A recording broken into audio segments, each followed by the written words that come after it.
Hi friends, எல்லோருக்கும் வணக்கம். வாங்க வீடியோக்குள்ளே போகலாம்.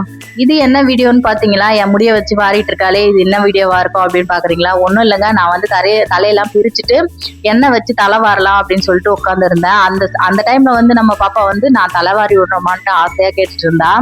நானும் ரொம்ப நாளாக வந்து இவகிட்ட தலையை கொடுக்கவே மாட்டேன். ஏன்னா வந்து ஒரு முறை வரனாலே எனக்கு வந்து சீப்பில் நிறைய முடி வந்துடும். அந்த மாதிரி நான் கொடுத்துட்டு ஒருவேளை எல்லா முடியும் கழட்டிட்டு வந்துருச்சுன்னா என்ன பண்ணுறது அப்படின்னு சொல்லிட்டு நான் கொடுக்கவே மாட்டேன். இந்த முறை என்ன பண்ணாலும்னா பக்கத்துலேயே உட்காந்து கெஞ்சிக்கிட்டே இருந்தா. சரி கொடுத்து தான் பார்ப்போம் அப்படின்ட்டு கொடுத்தாச்சு. புதுசாக ஏதாச்சும் ஜடை பின்னுவான்னு பார்த்தா இவ அந்த காலத்து காக்கா ஜடையை வந்து இப்போ ட்ரெண்டிங்காக எப்படிலாம் பின்னுறாங்களோ அந்த மாதிரி பின்னிட்டு இருந்தா. சரி ஏதோ ஒன்று பண்ணுது, குழந்தை பண்ணிட்டு போட்டோம் அப்படின்னு சொல்லிட்டு தைரியப்படுத்திக்கிட்டு உட்காந்துட்டேன். ஏன்னா வந்து முடி கழண்டி போச்சுன்னா ரெண்டாவது வளர்றதுக்கு ரொம்ப கஷ்டம் இல்லையா? அந்த பயம்தான் எனக்கு இருந்தது. இருந்தாலும் பரவாயில்ல அப்படின்ட்டு தைரியமா உட்காந்துருந்தேன். சின்ன பிள்ளையா இருக்கும் போதெல்லாம் நம்மளுக்கு முடி அடர்த்தியா இருக்கும், நீளமா இருக்கும். இப்பெல்லாம் வந்து பாத்தீங்கன்னா முடி இருக்கிறதே பெரிய விஷயம் அப்படின்ற மாதிரி இருக்குது. ஏன்னா வந்து கண்ட ஷாம்புங்களையும் போடுறோம். எல்லாமே முடிக்கு தேவையானது வந்து எண்ணெய், ஷாம்பு இது எல்லாம் கெமிக்கல் தான் கொடுக்குறோம். அதனால வந்து முடி இருக்கிறதே பெரிய விஷயம் தான். நம்ம அடுத்து என்ன, ஜடையெல்லாம் பின்னி முடிச்ச உடனே சமையலுக்கு தான் போகணும். சமையலுக்கு என்ன வச்சிருக்கேன்னு பாத்தீங்கன்னா இன்னைக்கு நண்டு தான் கிளீன் பண்ணி வச்சிருக்கேன். நண்டு வந்து சிம்பிளா செஞ்சு கொடுக்கணும் அப்படின்ற மாதிரி ஒரு ஐடியா இருக்கு. எண்ணெய், கடுகு, கருவேப்பிலை இதெல்லாம் போட்டு தாளிச்சு வெங்காயத்தை கொட்டி தக்காளி இதெல்லாம் போட்டு நல்லா வதக்கிடணும்.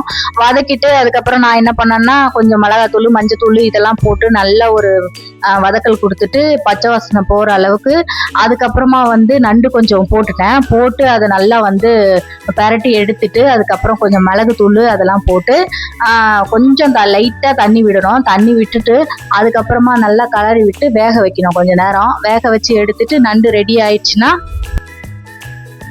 நண்டு தொக்கு மாதிரி வந்த உடனே ரெடி ஆயிடுச்சுன்னு அர்த்தம். அதை எடுத்து நல்ல ஒரு பெப்பர் தூவி நல்ல சளிக்கு அதெல்லாம் சரியாயிடும். அவர் கொடுத்தாச்சு. அதுக்கப்புறம் என்ன நைட்டுக்கு என்ன சமைக்கலாம் அப்படின்ட்டு யோசிக்கும் போது மீன்காரக்கா வந்தாங்க. மீன்காரக்கா நிறைய மீனெல்லாம் எடுத்துட்டு வந்திருந்தாங்க. சரி அவங்க கிட்ட வாங்கினோம்னா ஆஞ்சி எல்லாமே கிளீன் பண்ணி கொடுத்துருவாங்க. மற்ற யார்கிட்டனா வாங்கணும்னா நம்ம தான் கிளீன் பண்ணோம். சரின்ட்டு அவங்க கிட்டே வாங்கி நைட்டுக்கு மீன் குழம்பு வச்சாச்சு. மீன் குழம்பு வச்சுட்டு கொஞ்சம் மீனையும் எடுத்து கிளீன் பண்ணி வறுத்தாச்சு. வறுத்து எல்லாமே ரெடி பண்ணி வச்சாச்சு. அதுக்குள்ள பாத்தீங்கன்னா சிம்பிளா ஏதாவது சாப்பிடணுமா அப்படின்னு சொல்லிட்டு பசங்க கேட்டாங்கன்னு சொல்லிட்டு ஜெப்டோல ஆர்டர் போட்டிருந்தேன். கொரியன் நூடுல்ஸும் அப்புறம் கப் நூடுல்ஸ் அப்புறம் கெலாக்ஸ் இதெல்லாம் பால் இதெல்லாம் ஆர்டர் போட்டிருந்தேன். அது எல்லாம் வந்துருச்சு. வந்த உடனே என் பசங்க என்ன பண்ணாங்க, அதெல்லாம் காய்ச்சி அதில் போட்டு சாப்பிடலாம் அப்படின்னு சொல்லிட்டு ரெடி பண்ணிட்டு இருந்தாங்க. ஒரு பக்கம் வந்து நூடுல்ஸ் ரெடி பண்ணிட்டு இருந்தாங்க. நூடுல்ஸ் சுடுதண்ணியில போட்டு அதை வந்து கொதிச்சு நல்லா வெந்த உடனே அதை ரெடி பண்ணாங்க. இன்னொன்று வந்து சுடுதண்ணியை ஊற்றி கப் நூடுல்ஸும் ரெடி பண்ணியிருந்தாங்க. சூப்பரா இருந்தது. வாங்க சாப்பிடலாம். இன்னொரு வீடியோல சந்திக்கலாம். பாய். வாங்க சாப்பிடலாம். இன்னொரு வீடியோல சந்திக்கலாம். பாய். வாங்க.